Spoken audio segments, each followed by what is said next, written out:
ओम शांति।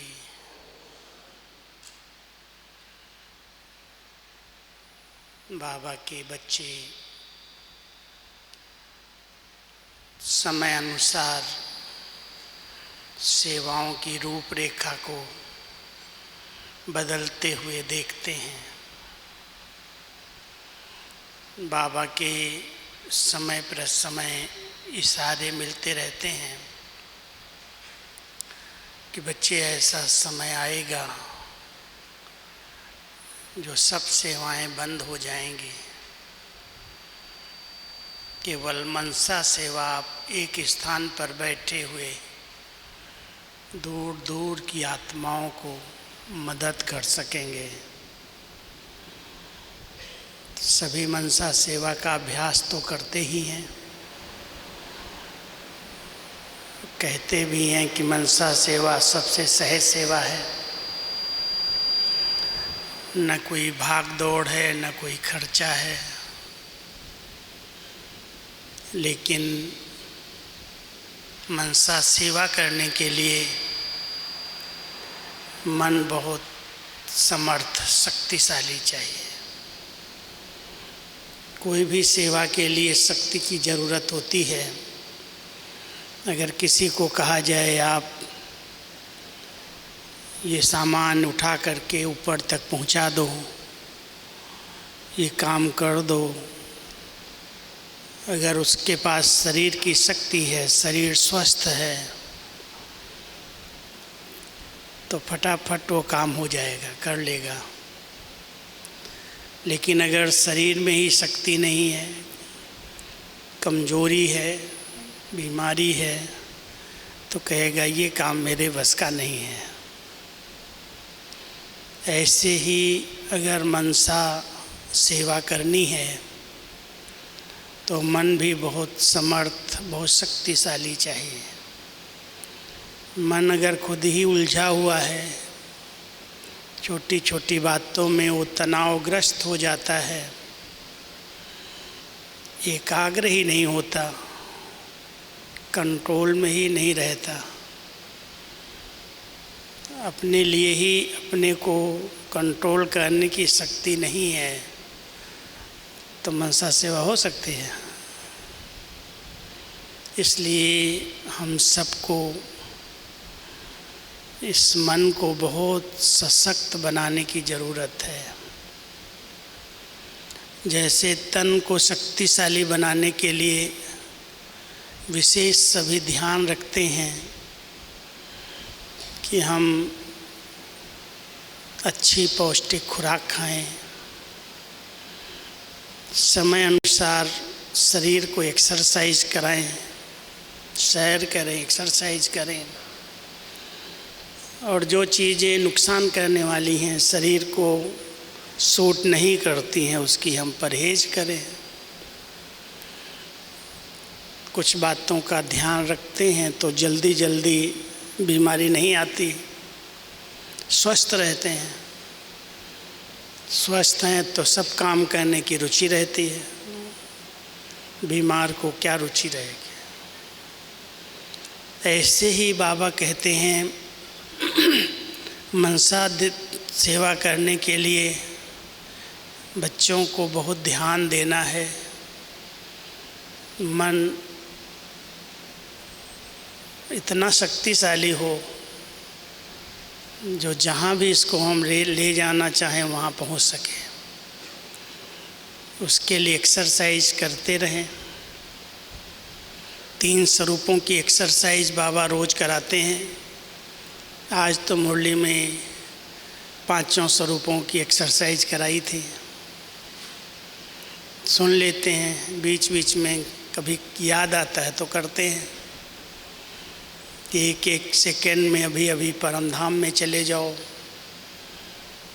शांत स्वरूप स्थिति में स्थित हो जाओ, फिर अपने सूक्ष्म वतन में फरिश्तों की दुनिया में आ जाओ, फिर साकार में साकारी दुनिया में देवी देवताओं की दुनिया में पहुंच जाओ, फिर मधुबन घर में पहुंच जाओ, साकारी वतन में आ जाओ। बाबा ने कितनी विधि पूर्वक हम बच्चों को मन की एक्सरसाइज सिखाई है। साकारी, आकारी, निराकारी। जो बाबा के बच्चे इस समय इस बात पर ध्यान देते हैं, अपने आप मन बहुत बहुत समर्थ है, शक्तिशाली है। मन को दूसरी सब बातों से, जहाँ से उसकी शक्तियाँ ख़त्म होती हैं उसकी हम परहेज करते हैं। ऐसी चीज़ें अंदर नहीं जाने देते हैं। दृष्टि के द्वारा, अध्ययन, श्रवण, कानों के द्वारा, मुख के द्वारा, आँखों के द्वारा मन के भोजन जो है उस पर हम परहेज करते हैं। ऐसी चीज़ें हम पढ़ते नहीं हैं, ऐसे दृश्य हम देखते नहीं हैं, ऐसा कुछ बोलते और सुनते नहीं हैं जो मन विचलित हो जाए, चंचल हो जाए, उत्तेजित हो जाए, आवेश में आ जाए। अगर कोई परहेज से चलता है, उसको अच्छा भोजन, अच्छा संग, अच्छा साहित्य, अच्छा चिंतन देता है और एक्सरसाइज करता है, तो मन उसके कंट्रोल में आ जाता है। जहाँ चाहे, जब चाहे संकल्प किया और पहुँच गया। स्पीड तो उसकी बहुत तेज़ है, हवा की तरह उड़ने वाला है। इसलिए अगर उसको घोड़े की संज्ञा दी है कि मन एक घोड़ा है, बहुत भागता है, एकाग्र नहीं होता है, तो उसकी लगाम तो अपने हाथ में होनी चाहिए, नहीं तो गिराएगा, नुकसान करेगा। तो वर्तमान समय हम सभी को इस बात पर बहुत ध्यान देना है, क्योंकि मन को चंचल कराने वाली बहुत सी ऐसी बातें हैं। अगर हमारा ध्यान नहीं है, अपने पर कंट्रोल नहीं है, तो एक तरफ हम योग करते हैं, मुरलियाँ सुनते हैं, स्टडी करके अपने को शक्तिशाली बनाना चाहते हैं, और दूसरी तरफ इन्हीं सब बातों में वो शक्तियाँ नष्ट हो जाती हैं, ख़त्म हो जाती हैं। अगर मनसा सेवा करनी है, मनसा सकाश देना है, तो बहुत ध्यान चाहिए। मन बहुत सदोरा चाहिए। हम सदोरा एक शब्द सिंधी में कहते हैं, सदोरा चाहिए, बहुत प्यार से कहना मानने वाला, सपूत, आज्ञा अनुसार काम करे। लेकिन बाबा इसके लिए एक शब्द कहते हैं, जब तुम बच्चे अपनी सीट पर सेट रहोगे, तब तुम्हारे सब मंत्री और ये सब कर्म इंद्रियाँ आर्डर प्रमाण काम करेंगे। अगर तुम अपनी सीट पर ही नहीं हो, कोई भी राजा या कोई भी पदवी वाला अपनी सीट उतर करके कोई को कहे ये कर दो, ये करो, कोई मानता नहीं है। लेकिन सीट पर है तो उसकी माननी ही पड़ती है। इसलिए जितना हम अपने आत्मिक स्वरूप में स्थित रहने का अभ्यास करते हैं, आत्मा मालिक है, स्वराज्य अधिकारी है, इन कर्म इंद्रियों पर उसका शासन है, तो इस अभ्यास से मन, संकल्प शक्ति किधर किधर जाती है उस पर हमारा ध्यान जाना चाहिए। पहले तो उस पर ध्यान होना चाहिए, जाता किधर है और जाता है तो क्यों जाता है, कारण क्या है। कहीं लगाव झुकाव है, कोई चीज़ बहुत आकर्षित करती है, या कहीं से कोई नफ़रत है, घृणा है, बार बार उधर ध्यान जाता है, इसे क्यों हो रहा है, इसे नहीं होना चाहिए। जब हम विशेष योग में बैठते हैं तो अपने मन की गति पर बहुत ध्यान देने की ज़रूरत है। किस दिशा की ओर जा रहा है, क्या जिधर जा रहा है उधर हमारा ध्यान जाता है। अगर थोड़े देर के लिए भी आप बहुत एकाग्र मन से उसको देखेंगे कि जा रहा है इधर, तो देखते देखते वो शांत हो जाएगा। इसलिए न मन को मारने की ज़रूरत है, न दबाने की ज़रूरत है, लेकिन उसको बहुत अच्छा सुमन प्यार से उसको समझाने की ज़रूरत है। जैसे छोटे बच्चे को समझाया जाता है, ऐसे ऐसे बातें करो, तुम क्यों भटकता है, तुझको क्या चाहिए। जैसे ब्रह्मा बाबा ने शुरू में दरबार लगाई, और दरबार लगा करके उन्होंने अपने मन को कंट्रोल कर लिया, मन के शासक बन गए। तो जितना मन आत्मा के कंट्रोल में रहता है और उसको अच्छे अच्छे विचारों का भोजन मिलता है, शक्तिशाली बन जाता है। और शक्तिशाली स्थिति ही विशेष मनसा सेवा कर सकती है। अभी समय है जो हम सब तीनों प्रकार की सेवा कर रहे हैं, और साथ साथ अगर तीनों प्रकार की सेवा की जाती है तो उसमें बहुत अच्छी सफलता मिलती है। मनसा द्वारा शक्ति का दान करते हैं, वाचा के द्वारा ज्ञान का दान करते हैं, और कर्मणा के द्वारा गुणों का दान करते हैं। ऐसे कर्म करते हैं जो लोगों को सीखने को मिलता है, प्रेरणाएं मिलती हैं, कैसे काम करते हैं, कैसे सेवाएं करते हैं, कितना बिजी होते हुए बिजी रहते हैं, कोई अपने पर बोझ नहीं लेते, कितने हल्के हैं। जवाबदारियां बहुत हैं, लेकिन लगता नहीं है ये कोई बहुत व्यस्त हैं। कई दिखाते बहुत हैं, मैं बहुत बिजी रहता हूँ, करते नहीं हैं इतना, लेकिन दिखाते बहुत हैं। कोई आएगा मिलने वाला, ठहरो अभी बात नहीं करो, फुर्सत नहीं मेरे पास। ये भी एक बहुत सूक्ष्म अहम भाव होता है। इस पर थोड़ा सा अटेंशन देंगे तो पता चलेगा कि कोई अगर बहुत समीप वाला, बहुत स्नेही आत्मा, बहुत सहयोगी आत्मा आती है, उसको हम कितना समय दे देते। बैठ जाएगा, बातें करेगा, उस समय ये कंप्लेन नहीं करेंगे मेरे पास समय नहीं, आप जाओ।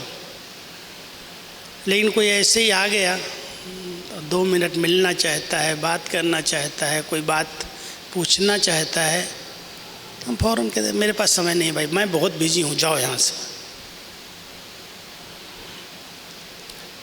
अगर कोई भी आता है उसको प्यार से 1 मिनट मिल लेते हैं, बात कर लेते हैं, उसको कुछ शक्ति मिलती है, कुछ दृष्टि मिलती है, उसको एक सहयोग मिलता है, तो ये एक बहुत बड़ी सेवा हो जाती है। वैरायटी सेवाएं बाबा ने दी हैं, और मनसा सेवा का जब चांस होता है तो हम करते हैं। लेकिन सब सेवाएं छोड़ करके हम मनसा सेवा ही करेंगे, जब तक चांस है तब तक सब प्रकार की सेवा करनी चाहिए। मनसा से भी करो, वाचा से भी करो, कर्मणा से भी करो। धन शक्तिशाली है, तन से करो। धन बाबा ने दिया है तो धन से करो। मन अच्छा है तो मन मना भो, बाबा की याद में रहो। सेवा के बहुत वैरायटी साधन हैं, जो करना चाहे सबको चांस है, अभी चांस है। तन मन धन मनसा वाचा कर्मणा। और बाबा के बच्चे अगर भिन्न भिन्न रीति से अपने आप को सेवाओं में लगा देते हैं, जो शक्ति है जैसा कर सकते हैं। हर प्रकार की सेवा नहीं कर सकता।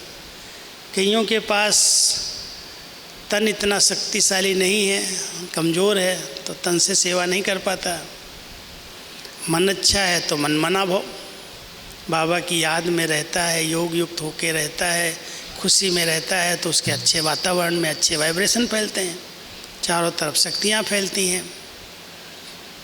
धन बाबा ने दिया है तो कहीं ना कहीं थोड़ा सफल हो जाए, उसकी दुआएं मिल जाएंगी, हमारा भाग्य बन जाएगा, हमारा इंश्योर्ड हो जाएगा। ऐसे ही किसी न किसी प्रकार की सेवा में संगम युग पर हम सबको बिजी रहना जरूरी है। जैसे कर्मणा सेवा का हमें चांस मिलता है और अच्छी स्थिति है, खुशी खुशी से हम करते हैं, हल्के होकर के करते हैं, कभी दिखाते नहीं हैं, बताते नहीं हैं, गुप्त रीति से जो आया कर लेते हैं, तो देखने वालों को लगता है कितना अच्छा है, कितना अच्छी सफाई है, कितनी स्वच्छता है, कितना अच्छा सब व्यवस्थित है यहाँ पर। करने वाले तो किया है ना, तब तो है। तो ध्यान देना कि वर्तमान समय अभी बहुत वैरायटी सेवा करने का सुंदर चांस है। ऐसा समय आया जैसे कोविड के अंदर हम बाहर नहीं निकल सके, 2 साल के लिए सब अपने अपने घरों में हो गए, रहे, कैद हो गए जैसे। अब ऐसे समय में वाचा सेवा नहीं थी, लेकिन फिर भी एक चांस वाचा का था। साइंस के साधन थे हमारे पास, और साइंस के साधनों में बड़ा मदद किया। लोगों ने ऑनलाइन कोर्स कराना शुरू कर दिया, ज्ञान देना शुरू कर दिया। इतनी आत्माओं ने उस समय इस साइंस के साधनों से ज्ञान लिया जो शायद प्रदर्शनी, मेले और सेमिनार से नहीं होती सेवा। बाबा ने वो भी नया रूप दिखाया। लेकिन मान लो ये साइंस के साधन भी फेल हो जाएं, कोई काम ना है, इंटरनेट ही ना हो, लाइट ना हो, क्या करोगे? ऐसे समय में वो शक्तियां हैं जो एक स्थान पर बैठे हुए हम पूरे विश्व की आत्माओं को सकाश दे सकें, सहयोग दे सकें, उनकी पुकार सुन सकें, को मदद कर सकें। बहुत ज़रूरी है ऐसे अभ्यास की। अभ्यास किया हुआ है, समय आएगा एक स्थान पर बैठे हैं, मन मनाव हो, बाबा की याद में बैठे हैं, बाबा की वो शक्तियाँ यहाँ आ रही हैं और यहाँ से जा रही हैं। कभी कभी लोग समझते हैं मैं मनसा सेवा करता हूँ। बाबा कहता है बच्चे ये भी मैं पर नहीं आना चाहिए, मैं क्या करूँगा, मेरे पास कहाँ शक्तियाँ हैं। सेवा तो बाबा ही करेगा, लेकिन मैं ऐसा सुंदर माध्यम बन जाऊं जो इस मन के द्वारा, इस तन के द्वारा बाबा अपनी सेवाएं दे सके। जैसे सूर्य सेवा दे रहा है, बहुत बड़ी सेवा दे रहा है। प्रकृति का ये सूर्य, अगर इसकी सेवाओं को देखा जाए तो इसको इसीलिए शायद सूर्य देवताए नमः कहते हैं। सदा देता है, सदा देता है। सवेरे सवेरे जब पौ फटती है, सवेरा होता है, किरणें निकलना शुरू होती हैं, चारों ओर रोशनी हो जाती है, अंधेरा दूर हो जाता है, ऑक्सीजन आने लगती है पेड़ पौधों में, उनके द्वारा ऑक्सीजन निकलने लगती है, पशु पक्षी पंछियाँ चहकने लगते हैं, एक सुंदर वातावरण बन जाता। शुरू किया, सेवा शुरू हुई और ऑटोमेटिक वो चारों तरफ से सूर्य की शक्तियाँ अपना प्रभाव दिखाने लगती हैं। थोड़ा और तेज होती हैं, जहाँ भी कीचड़ है, पानी है, बदबू है, सूर्य की किरणें पड़ रही हैं, गर्मी से वो कीचड़ समाप्त हो रहा है। और थोड़ा तेज हुई, सीधी हो गई, सागर के ऊपर आ गई। सागर का खारा पानी जो पीने योग्य नहीं है, तेज किरणों ने उस पानी को भाप बना के अपने पास बुलाया, बादल बन गए और वो बादल फिर इधर उधर बरसात किया, पहाड़ों पर गए, बर्फ़ बन गई, सबके लिए मीठा पानी पीने का मिल गया। अगर कुछ दिन के लिए सूर्य बंद हो जाए निकलना, मानव जीवन रह सकता है क्या? बाबा कहते हैं बच्चे मास्टर ज्ञान सूर्य बनो,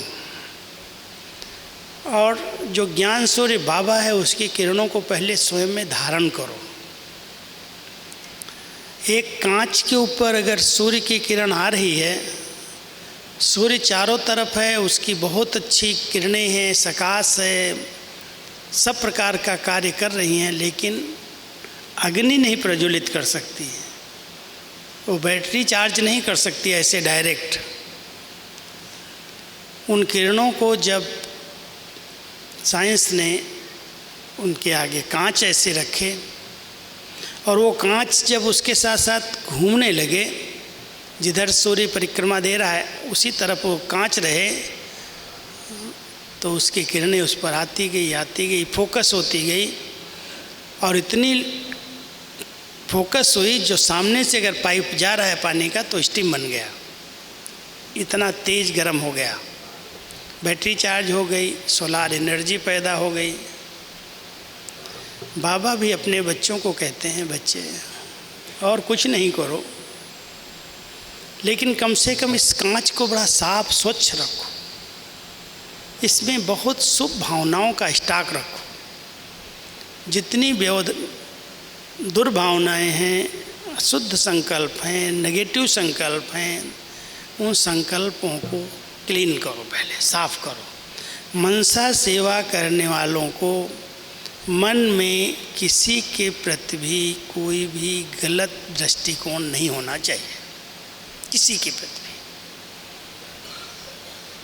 जितना आप अपने आप को शुभ भावनाओं से भरपूर कर लेंगे, श्रेष्ठ संकल्प, श्रेष्ठ चिंतन से भरे रहेंगे, उतना ये साफ स्वच्छ मन दर्पण का काम करेगा।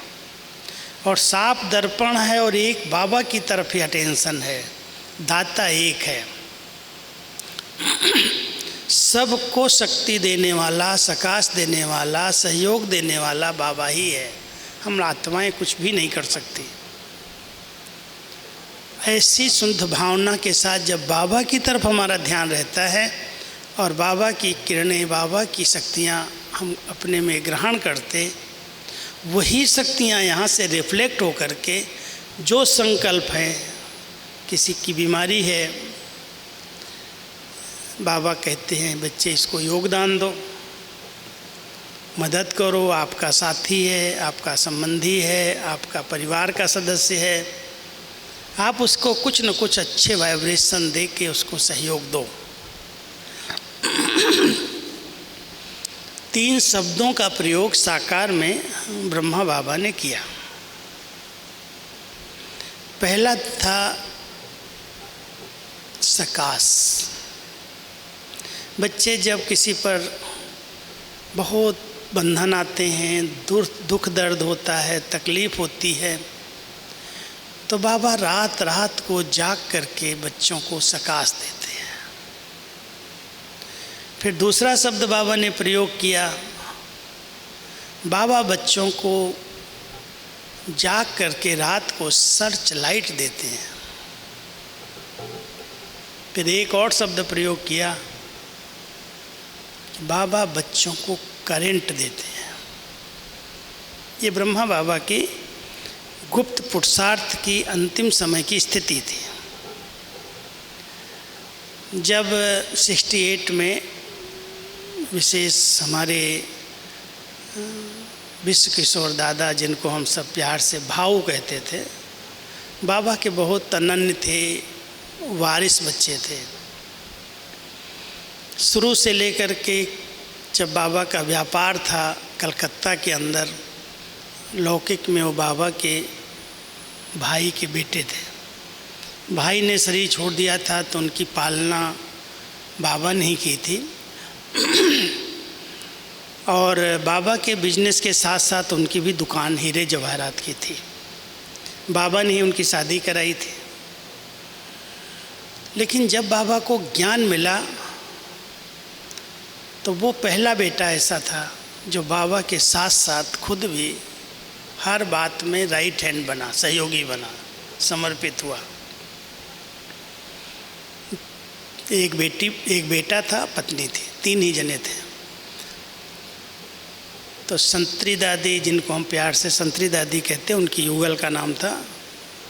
बहुत कोमल, बहुत मीठी वाणी, बहुत सरल स्वभाव। नाम कुछ दूसरा था लेकिन बाबा ने देखा है तो संतरे जैसी मुलायम, मीठी, चेहरे से भी बिल्कुल। तो बाबा ने कहा तो मेरी संतरू बेटी है। और दादा विश्व किशोर, उनका भी लौकिक नाम कुछ अलग था, लेकिन बाबा ने कहा ये विश्व किशोर है, ये पहला नारायण का बेटा वारिस बनेगा। बहुत अच्छा बाबा का अनन्य सेवाधारी, हर बात में बाबा तक बात नहीं जाए मैं बाबा की सब सेवाएं करूं। पर्सनल संभाल भी, यज्ञ की सुरक्षा भी, बहनों की हर प्रकार की जो आवश्यकताएं हैं उनके लिए भी, सब बातों में दादा एक स्तंभ थे, वारिस थे। और कभी कभी जब कहीं सेवाओं पर निकलने लगे, सेवा केंद्र खुले, तो बहुत अच्छी धारणाएं बनाई उन्होंने। उनकी एक धारणा ये थी कि हम कहीं जा रहे हैं, मान लो जयपुर में, राजस्थान में, राजधानी के कारण कई काम पड़ते थे, तो सेंटर पर पहले से बता करके बहनों को ये नहीं कहना मैं आऊँगा, मेरी व्यवस्था करना, मेरे लिए नाश्ता बना देना, मेरे लिए भोग बना देना, भोजन रखना। नहीं नहीं, मैं बहनों से ये सेवा नहीं लूँगा। अपने साथ में एक छोटी सी किट रखते थे,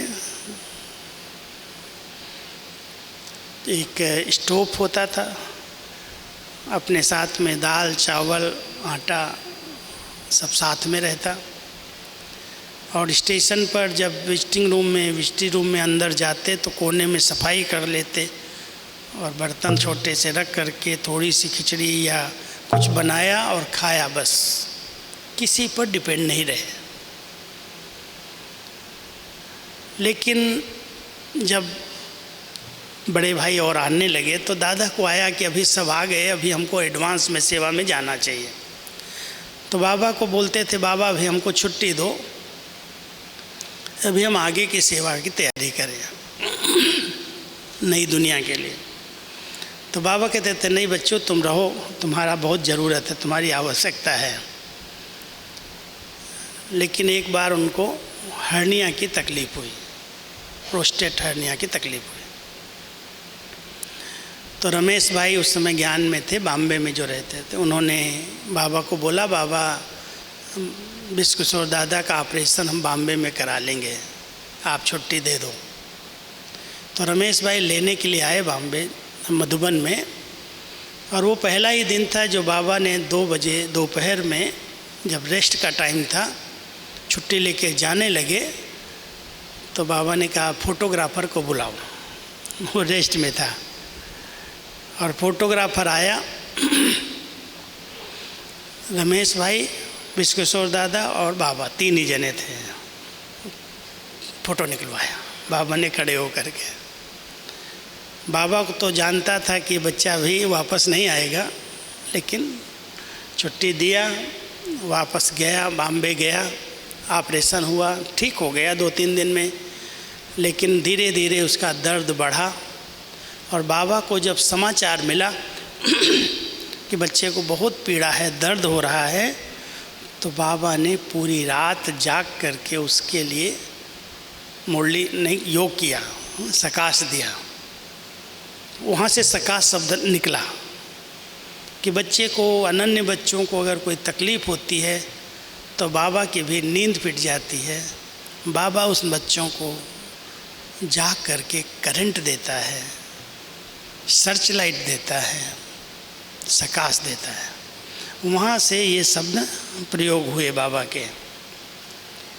और बाबा रात भर जगता, बाबा उनके लिए बहुत योग करता, उसके दर्द को खींचना योग से। लेकिन ड्रामा की भावी थी, 2-3 दिन में दादा ने शरीर छोड़ दिया।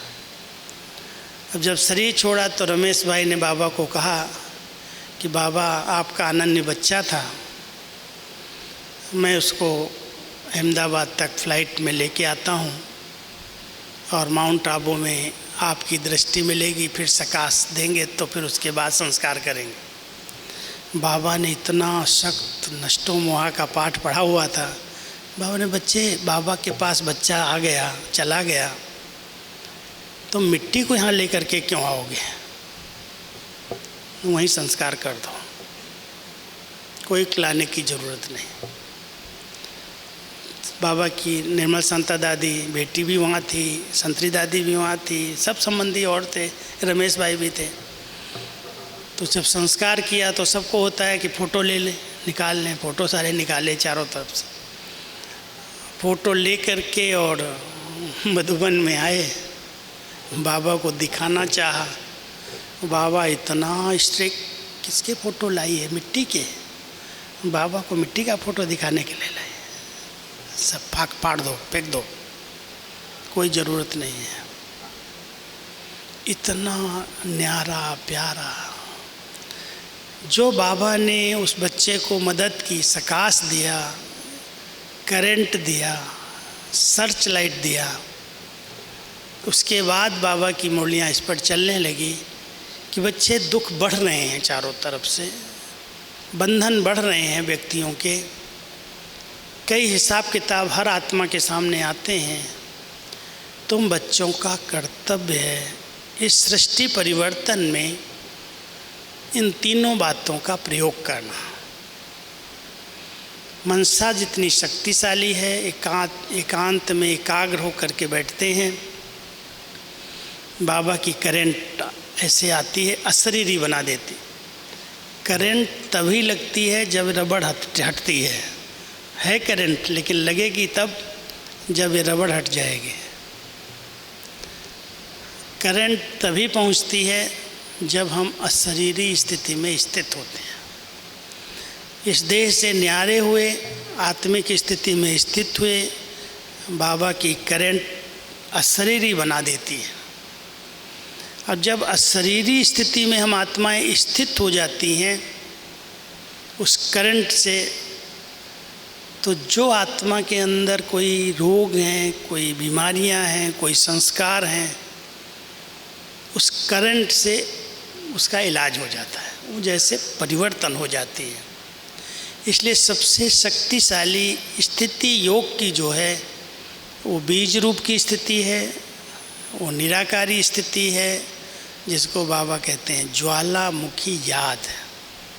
बहुत शक्तिशाली याद, जिसमें केवल एक बाबा और मैं, और वो लगातार एक रस स्थिति ज्वाला प्रज्वलित करती है, वो करंट का काम करती है, और उस करंट से आत्मा पावन बनती जाती है, उसके विकर्म विनाश होते हैं।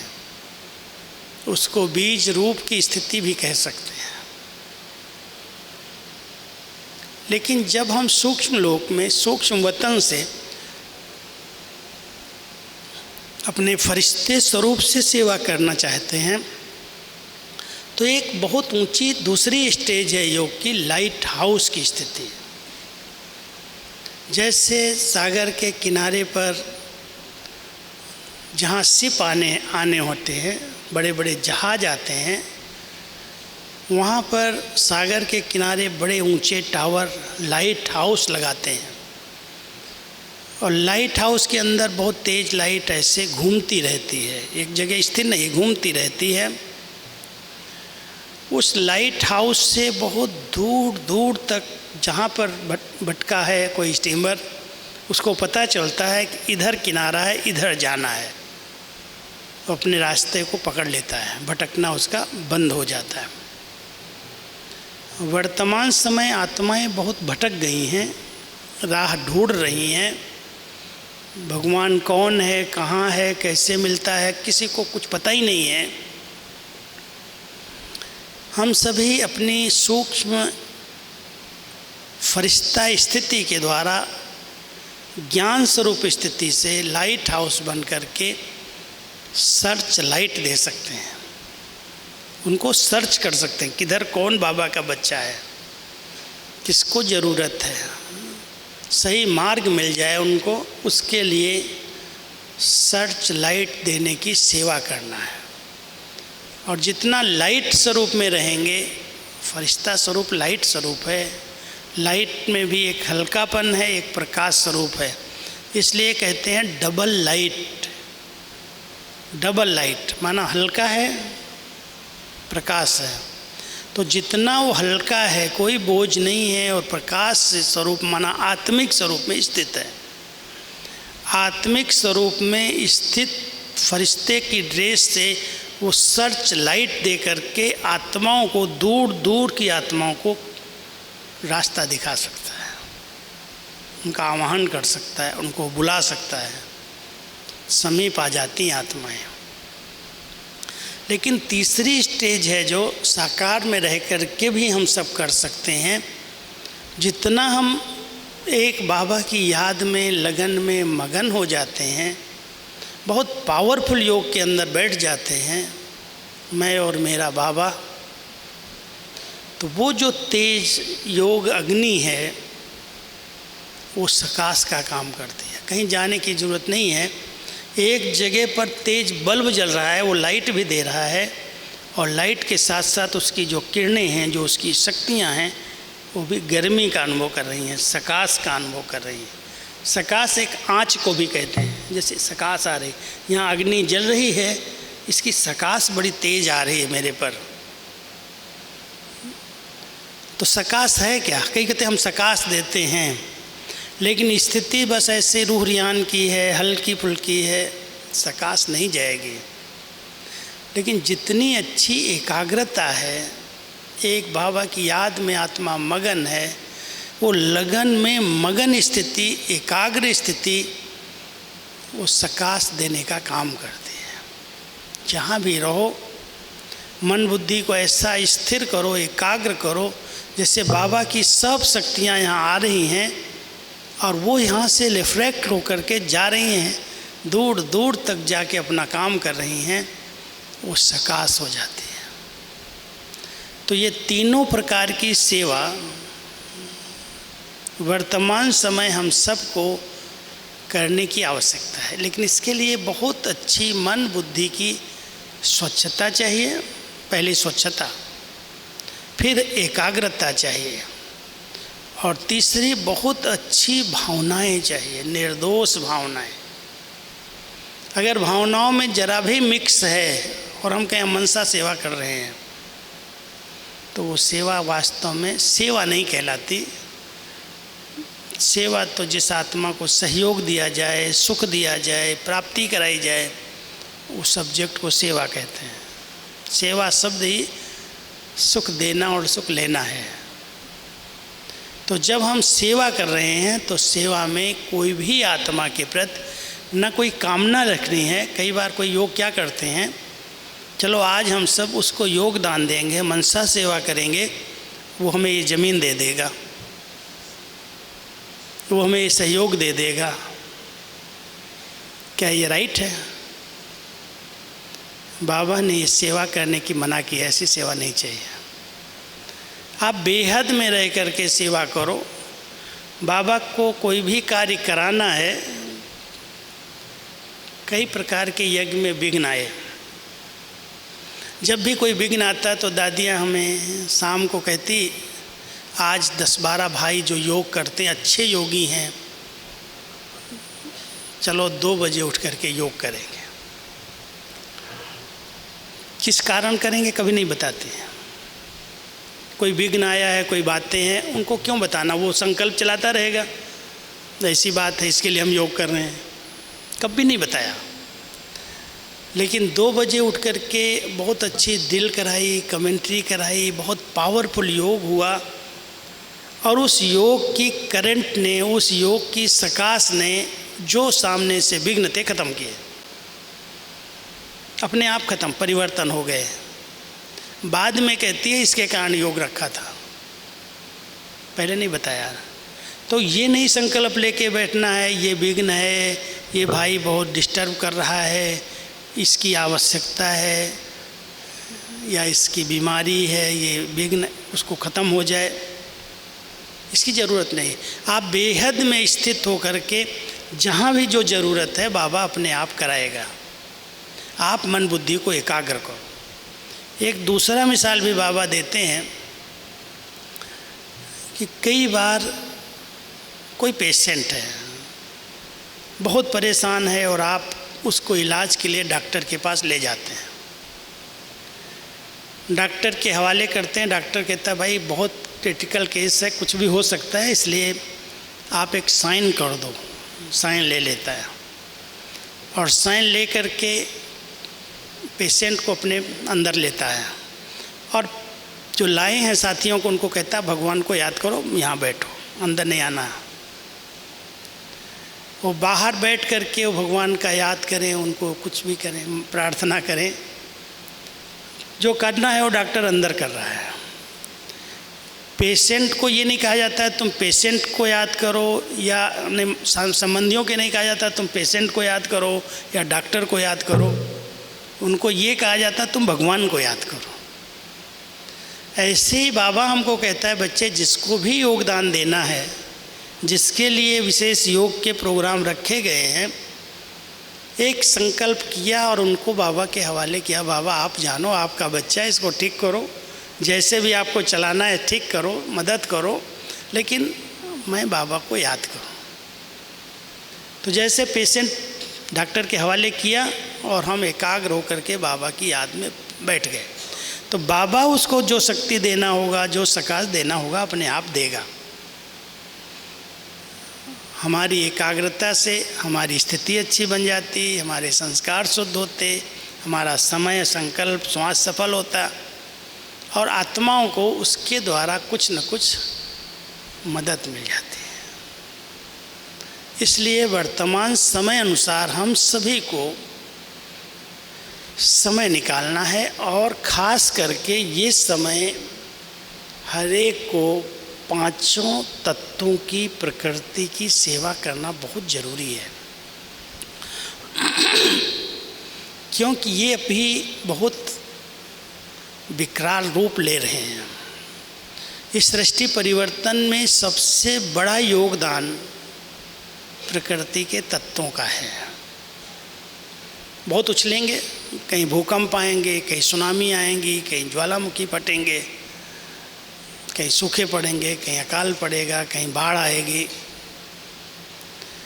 लेकिन प्रकृति के तत्वों को अगर हमने शुक्रिया दी है, सांत्वना दी है, सहयोग दिया है, तो बाबा कहते हैं जहाँ पर मेरे योगी बच्चे हैं जिन्होंने प्रकृति की सेवा की है, ये प्रकृति के तत्व उन्हें कुछ भी नुकसान नहीं पहुँचाएंगे, उन्हें पर्सनल कुछ नहीं करेंगे, बेहद में जो कर रहे हैं वो करेंगे। इसलिए हर एक बाबा के बच्चे को वर्तमान समय, खास करके जो ये शाम का समय है 7 से 7:30 बजे का, अमृत वेले के समय अपने अंदर शक्ति भरो, सकाश लो, वरदान लो, बाबा से मीठी मीठी रूह रिहान करो। लेकिन नमाज शाम का समय जो है वो डबल लाइट फरिश्ता बन करके मनसा सकाश देने की, सर्च लाइट देने की विशेष सेवा करो। प्रकृति के पांचों तत्वों का आवाहन करो, सामने इमर्ज करो। ये सब तत्व सत्व प्रधान बन जाएं, अपनी ओरिजिनल स्टेज में आ जाएं, अपना कार्य जल्दी से जल्दी संपन्न कर लें। हम सब के लिए, पूरे विश्व के लिए एक नई दुनिया तैयार करें। इनका बहुत बड़ा योगदान है। इनके सहयोग से, इनके साथ से हम सब ने 84 जन्मों का पार्ट बजाया है। इनका शुक्रिया। पांचों तत्वों को ऐसे इमर्ज कर सकते, आकाश तत्व जिसमें हम सब चल रहे हैं, फिर रहे हैं, सैर कर रहे हैं, बढ़ रहे हैं, बहुत इसका सहयोग चाहिए आत्मा को पार्ट बजाने के लिए। आकाश तत्व के साथ वायु तत्व बहुत सूक्ष्म तत्व है। ऑक्सीजन की कितनी ज़रूरत होती है, जरा भी लेवल कम हो जाता है, प्राण वायु नहीं मिलती है, तो शरीर में आत्मा का रहना संभव नहीं है। शुक्रिया उसका करो। अग्नि तत्व, जिस तत्व की बहुत ज़रूरत है, अगर जरा भी शरीर ठंडा हो जाए, जठाग्नि कमज़ोर हो जाए, अग्नि तत्व की कमी शरीर में कई रोग पैदा कर देगी। उसका भी शुक्रिया करो। जल तो जीवन माना गया है, जल है तो जीवन है। ये जल तत्व शुद्ध रहे, समय पर मदद करे, उसकी बचत करो, उसको स्वच्छ रखो, जल तत्व की शुक्रिया करो। और धरती तत्व सबकी माँ है, उसके बिना तो जीवन ही नहीं है। चलना फिरना भी है, सब संसाधन जितने प्राप्त हुए हैं खाने पीने रहने के, वो धरती माँ से प्राप्त हुए हैं। हम सब ने उसको बहुत कुछ जहर खिला दिया, उनके सूक्ष्म जीवाणुओं को, उनके बच्चों को मार दिया, रसायनों का प्रयोग करके, जहरीली खादों का प्रयोग करके। इतना दुष्परिणाम हुआ है जो आज जीना मुश्किल हो रहा है। कई स्थानों पर इतना केमिकल यूज किया है जो धरती माँ बंजर बन गई है, कुछ नहीं देने वाली आगे चल के। अगर रोका नहीं गया इसको हमने समझा नहीं, तो यहाँ पर जो कुछ खाएंगे उससे कैंसर ही होंगे, बीमारियाँ ही होंगी। जिसने शुरुआत की, पाश्चात्य देशों ने इसकी शुरुआत की, वहाँ से ये सब चीज़ें आई। और आज अगर आप जाएं तो कोई भी केमिकल वाली चीज़ वो लेते ही नहीं है, खाते नहीं। ऑर्गेनिक चीज़ें कितनी भी महंगी मिले उसी को लेते हैं, और अपने खेतों में भी वो प्रयोग नहीं करते। जहाँ बहुत अधिक मात्रा में प्रयोग किया गया, हजारों हेक्टेयर ऐसी ज़मीन है जहाँ घास भी नहीं निकलती। लेकिन अभी उन्होंने परिवर्तन किया है कि मेरे को 2 बार जाना हुआ है इसी कारण, कि जब हमने नया प्रोजेक्ट तैयार किया था शाश्वत यौगिक खेती का, कोई केमिकल हमें नहीं डालना खेत में। अपने घर में गाय रखो, गाय का गोबर यूज करो, गौमूत्र यूज करो, और मेडिटेशन करो, शुभ भावनाएं रखो, प्रकृति से प्यार करो, उनसे बातें करो, वो आपको रिटर्न करेगी। बहुत अच्छे परिणाम हमको मिले हैं। प्रकृति के तत्वों की सेवा का एक अच्छा साधन है। आप प्रकृति से प्यार करना सीखो और अपने पास उसका प्रयोग करने के लिए अपने घर में गृह वाटिका बनाओ। खेती नहीं है, ज़मीन खेती जैसी नहीं है, कोई अर्जा नहीं है, लेकिन कुछ स्थान पर आप अपने घर के लिए कोई सब्जी बो दो, कोई फल लगा दो, पौधे लगा दो, फूल के पौधे लगा दो। 15 मिनट 10 मिनट उसको प्यार से देखो, बाबा की शक्तियाँ लेके उस पर डालो, शुद्ध संकल्प करो, ये बहुत अच्छा निरोगी पौधा है, इसमें कोई रोग नहीं है और ये बहुत अच्छा फल देगा, और इसके फल हम भगवान को भोग लगाएंगे, जो खाएगा वो निरोगी बनेगा। ये संकल्पों की शक्ति का प्रयोग हम तो करा रहे हैं पेड़ पौधों पर, और उसकी बहुत सुंदर रिजल्ट, ऐसे योग के प्रयोग की रिजल्ट हमें मिली है जो कितना हाई TDS पानी का वो भी नॉर्मल हो गया। योग के प्रयोग से जो साइंस ने माना कि यहाँ नहीं हो सकता कुछ भी, हमने कहा बाबा के बच्चे हैं, हमें योग करके इसको परिवर्तन करना है। पानी को भी शुद्ध किया, मिट्टी को भी ठीक किया, और उसी ज़मीन से हजारों प्रकार की सब प्रकार की सब्जियां ली। पहले साल में हमें 18 एकड़ में हमने आलू बोए, सब ने मना करवा दिए। ने कहा सब योग करो, शाम को जाओ, परिक्रमा करो, योग करो, सकाश दो इस धरती माँ को, प्यार करो। पहले साल में हमको उसमें से 105 टन आलू मिला। दूसरे साल और प्रयोग कराया, 180 टन आलू मिला। उसमें हरी खाद डाली, गोबर की खाद डाली और दिया जो ज़रूरत था। लेकिन योग के प्रयोग बहुत सफल है और उसकी अच्छी रिसर्च हो रही है, साइंस भी मान रही है, ट्रेनिंग भी चल रही है। ये प्रकृति के तत्वों की सेवा सबसे बड़ी सेवा है, क्योंकि इनके बिना सृष्टि में मानव जीवन है ही नहीं। पूरे 7 शरीर 5 तत्वों का साथ लेके चल रही आत्मा। एक तत्व भी नीचे ऊपर हो गया शरीर के अंदर, बीमार हो जाओगे, बिस्तर पर पड़ जाओगे। कम से कम आधा घंटा तो इसके लिए समय दो। शाम के समय बैठो, प्रकृति पति परमात्मा की किरणें यहाँ आ रही हैं, आत्मा ग्रहण कर रही है और बहुत स्नेह से इनको शक्ति दे रही है, सकाश दे रही है, मदद कर रही है, शुक्रिया अदा कर रही है। ये मनसा सेवा है। तो सभी मनसा सेवा के अभ्यासी बनो। जब तक वाचा और कर्मा सेवा का चांस है, छोड़ना नहीं है, लेकिन उसमें इतनी श्रेष्ठ मनसा है, शक्तिशाली मनसा है, शुद्ध और पवित्र संकल्प हैं। जो एक गीत में आता ना, सबका भला हो, सब सुख पाएं, एक बहुत बेहद की दृष्टि है। चाहे इस वायुमंडल में भटकती हुई आत्माएं अशांत हैं, दुखी हैं, परेशान हो रही हैं, कर रही हैं, चाहे प्रकृति के तत्व अपना रूप बदल रहे हैं, चाहे दुखी अशांत आत्माएं शरीर में हैं, संबंधों में हैं, बीमारियों में हैं, कितना दुखी हैं, परेशान हैं, हम सब के प्रति शुभ चिंतक हैं। सबका भला हो, सब मुक्त हो जाएं, इन दुखों से छूटें, उसके लिए हम सब योग अभ्यास करते हैं। तो आज इंटरनेशनल योग का दिन है, 6:30 बज रहा है। आप सबको विशेष 3 प्रकार की सेवा करनी है। Current, Searchlight, सकाश। और 3 बात देता हूँ मैं, deep silence, sweet silence, dead silence.